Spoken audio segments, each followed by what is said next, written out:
का ध्यान रखना कि बारी बारी से अपने साथ इस घोड़े को रखना, वरना आखिर में तुम सब पैसे के लिए लड़ते ही रह जाओगे। मोची ने घोड़ा बेच दिया और घर लौट आया। वो बहुत खुश था कि उसे सोने के सिक्के मिले थे।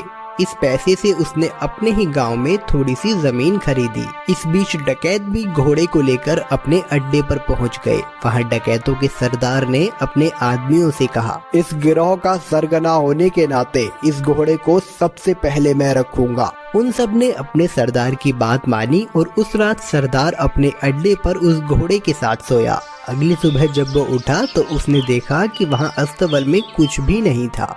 उसने पूरा अस्तबल सही से देखा पर उसे कुछ नहीं मिला। वो जान गया कि इस मोची ने उसे बेवकूफ बनाया है। इस बीच एक और डकैत वहां आया।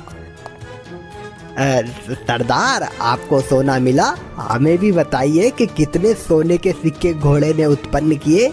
तुम खुद ही ये पता लगा लोगे जब आज रात तुम खुद ही इस घोड़े को रखोगे। सरदार ने किसी से कुछ नहीं कहा क्योंकि वह अपने आप को बेवकूफ साबित नहीं होने देना चाहता था। एक एक करके सभी डकैतों ने घोड़े को अपने साथ रखा पर उनमें से किसी को कुछ नहीं मिला। वे सब समझ गए कि उन्हें बेवकूफ बनाया गया है। उस मोची ने हमें बेवकूफ बनाया है, अब हम उसे सबक सिखाएंगे। सरदार, उसने ये साधारण सा घोड़ा हमें 50 सोने की मोहरों में बेचा है। हम उससे अपना पैसा वापस लेंगे और हमें धोखा देने की जुर्रत की सजा देंगे।